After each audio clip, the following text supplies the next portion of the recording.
जब संसार भर के महापुरुषों पर हम दृष्टिपात करते हैं तो विशेष करके भारत भूमि की तरफ हम जब देखते हैं, क्योंकि दुनिया में सबसे निराला देश है भारत देश, और भारत भूमि को रत्नगर्भा कहा गया है। रत्नगर्भा का मतलब होता है कि इसके गर्भ में बहुमूल्य रत्न छुपे पड़े हैं। हीरे जवाहरात कोहिनूर कहाँ से प्राप्त होते हैं, सोना कहाँ से प्राप्त होता है? इस धरती माँ के गर्भ से ही प्राप्त होता है। जहाँ पर हमको ये धरती माँ कोहिनूर डायमंड देती है, वहीं पर ह्यूमन डायमंड भी इस धरती माँ ने हमको बहुत दिए, और उनका दुनिया में कोई सानी नहीं था। यदि संसार भर के महापुरुषों की तुलना करें और एक एक विशेष विशेष क्षेत्र से हम तुलना करें तो दुनिया में दानी तो बहुत हुए, भारत में भी हुए और भारत से बाहर भी हुए, लेकिन भामाशाह जैसा कोई दानी नजर नहीं आता। दुनिया में भाई तो बहुत हुए, लेकिन भरत जैसा कोई भाई नजर नहीं आता। दुनिया में राजा तो बहुत हुए, लेकिन राम जैसा राजा कोई नजर नहीं आता। आज भी जब राज्य की सुशासन की बात होती है तो हम राम राज्य को याद करते हैं। और दुनिया में संत महापुरुष तो बहुत हुए, लेकिन महर्षि दयानंद जैसा कोई ऋषि और महापुरुष नजर नहीं आता। आखिर कारण क्या है? ऋषि दयानंद का सबसे बड़ा योगदान इस सनातन धर्म के लिए क्या है? आपने कभी चिंतन किया? हमारे धर्म का आधार है वेद। वेद अखिलो धर्म मूलम। बच्चों, यदि आपसे कोई बेटा ये पूछे कि आपका धर्म ग्रंथ क्या है तो क्या बताओगे? हाँ, क्योंकि आप सामान्य बच्चे नहीं हो, बहुत अच्छे बच्चे हैं आप। किसी मुसलमान के मदरसे में जाओ, उन बच्चों से पूछो तुम्हारा धर्म ग्रंथ क्या है, वो सब कहते हैं कुरान।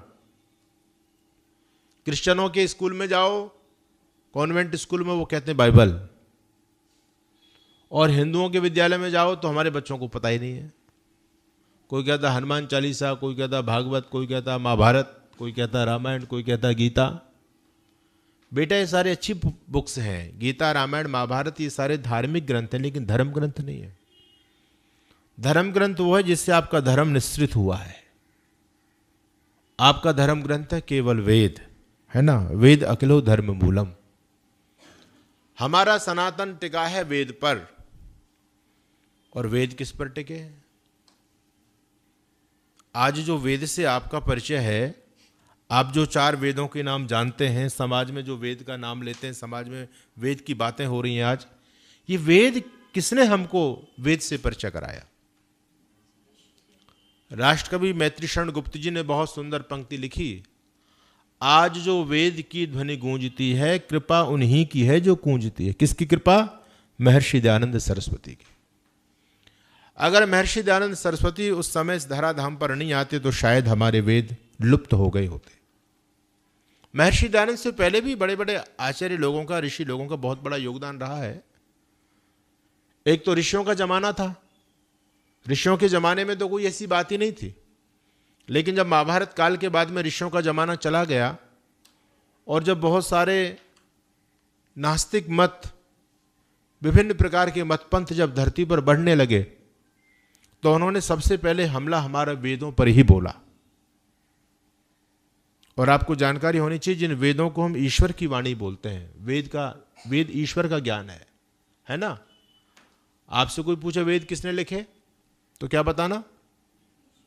हाँ बेटा, इस बात को बहुत गंभीरता से लेना आप लोग। आज समाज में बहुत बड़ा भ्रम फैलाया जा रहा है और हमारे हिंदू भी उस भ्रम के कहीं ना कहीं शिकार हो गए। आज बड़े बड़े राष्ट्रवादी लोग, उनकी राष्ट्रनिष्ठा पर मुझे कोई संदेह नहीं है, लेकिन वो लोग भी ये कहते हैं कि वेद तो ऋषि लोगों ने बनाए हैं। जिन जिन मंत्रों के ऊपर ऋषियों के नाम है, बोले उन ऋषियों की रचना ये वेद मंत्र हैं। मोदी जी भी कहते हैं कि वेद तो महर्षि वेदव्यास ने बनाए हैं। हमारे हिंदू समाज का एक बहुत बड़ा धड़ा आजकल वेद को ऋषियों का बनाया हुआ मानने लग गया है, केवल आर्य समाज को छोड़ करके। लेकिन आर्य समाज से पहले आदिगुरु शंकराचार्य, महर्षि दयानंद, जितनी भी हमारी ऋषि परंपरा है, वो सबको वेद को परम शास्त्र बोलते हैं और उसको ईश्वर द्वारा निश्चित बताते हैं। सभी ऋषि मुनियों का एक ही मत है। तो वेद किसने दिए? वेद का ज्ञान किसका ज्ञान है? ये बेटा, ये अपौरुषेय कहा जाता है इसको। अपौरुषेय का मतलब किसी पुरुष ने, किसी व्यक्ति ने नहीं दिया ये ज्ञान, ये ईश्वर का ज्ञान है। वेद ज्ञान है ईश्वर का दिया हुआ है। अब मैं ज़रा आपको विस्तृत नहीं बताऊंगा, ना तो मेरे पास समय और ना आप उन चीज़ों को भी समझ पाएंगे। इतना समझ लेना कि वेद किसी मनुष्य की रचना नहीं है, ईश्वर की वाणी है।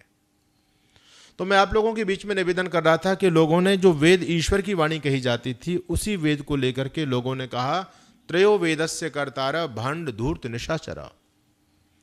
वेद तो 3 प्रकार के लोगों की रचनाएं हैं, भांड धूर्त और निशाचर लोगों ने वेद लिखे हैं। ये हमारे समाज में कहा जाता था वेदों को लेकर के। जब वेदों का अपमान समाज में हो रहा था, जब वेद का सूर्य ढल चुका था, किम करोमि क्व गच्छामि को वेदानुधरिष्यति, ऐसी बातें जब समाज में चलने लगी थी, तो उस समय कुमारिल भट्ट नाम के पंडित, बहुत बड़े वेदज्ञ थे, उन्होंने आकर के वेद धर्म की रक्षा की। हमको अपनी उस ऋषि परंपरा का, उन विद्वानों का ऋणी होना चाहिए। अगर वो उस समय के झंझावात से टक्कर ना लेते तो वेद का सूर्य आप तक नहीं पहुंच पाता। कुमारिल भट्ट ने उस समय के नास्तिक मतपंथ थे जो वेद पर आक्षेप करते थे, सबका युक्ति प्रमाणों के साथ में उत्तर दिया, और उन्होंने थोड़ा सा जो कोहरा छाया था उसको दूर करने का प्रयास किया। अपने सामर्थ्य के अनुसार उन्होंने बहुत बड़ा अपने समय में काम किया, लेकिन उनके बाद फिर वो नास्तिक मत फिर बहुत तेजी से बढ़े और यहां तक हो गया वेद ही नहीं, आपके जितने भी धार्मिक स्थल थे, मंदिर थे, वो भी तोड़े जाने लगे। मैं अन्य लोगों की बात नहीं कर रहा, क्रिश्चियन और मुसलमानों की। अपने सनातन से ही जो मतपंथ पैदा हुए, जो नास्तिक मत, उन्होंने भी आपके हिंदू मंदिरों को टारगेट बनाया, मूर्तियों को तोड़ा गया, वेदों के बारे में अपमानजनक शब्द समाज में किए गए। उस समय आदि गुरु शंकराचार्य का प्रादुर्भाव हुआ और आदि गुरु शंकराचार्य ने, जो नास्तिक लोग थे, जो हमारे वेदों का उपहास करते थे, हमारे महापुरुषों पर, हमारी आस्थाओं पर जो कुठाराघात कर रहे थे, आदि गुरु शंकराचार्य ने आकर के उनको ऐसी चपत लगाई कि वो सारी अपनी हेकड़ी भूल गए और वेद धर्म की स्थापना आदि गुरु शंकराचार्य ने दोबारा से स्थापित किया वेद को। महर्षि दयानंद सरस्वती आदि गुरु शंकराचार्य की प्रशंसा करते हैं। एक मत को लेकर के थोड़ा सा विवाद था, लेकिन उसमें ऋषि स्पष्ट कह रहे हैं कि अगर उनको नास्तिक मतों को हराने के लिए उन्होंने ऐसा बोला तो कोई दोष नहीं है। और मैं जहां तक समझता हूं कि शंकराचार्य कोई सामान्य विद्वान नहीं थे। उन्होंने जब एक तरफ से पूरी तरह से जब दुनिया से ईश्वर को ही नकार दिया हो, दुनिया के लोगों ने, कि ईश्वर है ही नहीं, ईश्वर है ही नहीं, ईश्वर है ही नहीं, तो शंकराचार्य ने कहा कि जो कुछ है सब ईश्वर ही है, ईश्वर के अलावा कुछ है ही नहीं। तो उनको सबक देने के लिए उन्होंने इस मत की स्थापना की।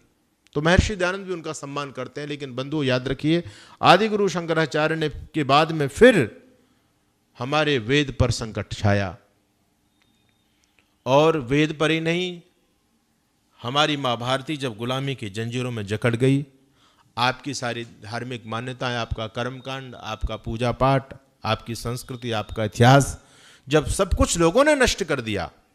ऋषि दयानंद का योगदान केवल वेद का उद्धार का ही नहीं है, बस वेद का उद्धार तो ऋषि ने किया ही था, लेकिन ऐसा कोई जीवन का क्षेत्र, सामाजिक क्रांति का क्षेत्र नहीं अछूता रहा ऋषि दयानंद से, जिसमें ऋषि दयानंद ने आमूल चूल परिवर्तन नहीं किया, और केवल समय 9 वर्ष का। इसलिए मैं कह रहा था कि दयानंद जैसा कोई महापुरुष आपको नजर नहीं आएगा। केवल 9 वर्ष के कालखंड में ऋषि दयानंद जी महाराज ने देखो कितना बड़ा काम किया। वेदों का भाष्य किया, कितने सारे ग्रंथ लिखे, कितने शास्त्रार्थ किए, कितनी यात्राएं की, है ना, कितने प्रवचन किए, और कितने जनजागृति के आंदोलन चलाए। कितना बड़ा काम 9 वर्ष के अंदर वो महापुरुष करके चले गए, और देश को आजाद भी उन्होंने कराया। 9 वर्ष का कालखंड कोई बहुत बड़ा नहीं होता है। तो हम देखते हैं जब महर्षि दयानंद जी महाराज के जीवन पर दृष्टिपात करते हैं तो ऐसा कोई महापुरुष नजर आता ही नहीं है आपको। तो मैं जब वेद की बात कर रहा था तो ऋषि दयानंद से पहले लोग कहते थे कि वेद तो भांड धूर्त निशाचरों की रचना है, और ऋषि के समय में तो लोगों ने ये भी कहना शुरू कर दिया था कि वेद तो गडरियों के गीत हैं, वेद तो जंगलियों की बुक्स हैं, इनमें कोई लॉजिक की बात नहीं है, कोई तर्क की बात नहीं है, कोई विज्ञान की बात नहीं है। उस समय महर्षि दयानंद जी महाराज वो पहले महापुरुष थे जिन्होंने जिन वेदों को लेकर के विदेशी लोग ये कहते थे ये जंगलियों की पुस्तक हैं, उन्हीं वेद के मंत्रों से, उन्हीं ऋचाओं से जब ऋषि दयानंद जी महाराज ने दुनिया के लोगों के सामने साइंस निकाल के दिया वेद से, तो लोगों की आंखें फटी रह गई। लोगों का, दयानंद तुम ये कहां से ला रहे हो अर्थ, ये तो संभव नहीं है। अरे वेदों को तो लोग केवल कर्मकांड की पुस्तक समझते थे, बस कर्मकांड है वेद में, गायों को काट करके डालो यज्ञ में तो गौमेध यज्ञ हो गया, अश्वमेध यज्ञ में घोड़े को काट करके डालते थे, अजामेध यज्ञ में बकरा और भेड़ों को काट करके लोग डालते थे। पता नहीं क्या क्या भ्रांतियां वेद के नाम से समाज में प्रचारित थी, और हमारा हिंदू समाज उन भ्रांतियों से जकड़ा हुआ था। वेद का आदेश मान करके उन अनैतिक कर्मों को, उन हिंसाओं को यज्ञ जैसे पवित्र कार्य में लोग किया करते थे। लोगों ने केवल यही समझा था कि वेद में केवल कर्मकांड, पूजा पाठ की बात है, बस और कुछ नहीं है। लेकिन आपको जानकारी होनी चाहिए, महर्षि दयानंद जी महाराज ने सबसे पहले विश्व पटल पर यह स्थापना की। ऋषि दयानंद का मंतव्य था कि वेद केवल कर्मकांड, पूजा पाठ की बात नहीं करता, बल्कि वेद सब सत्य विद्याओं का पुस्तक है।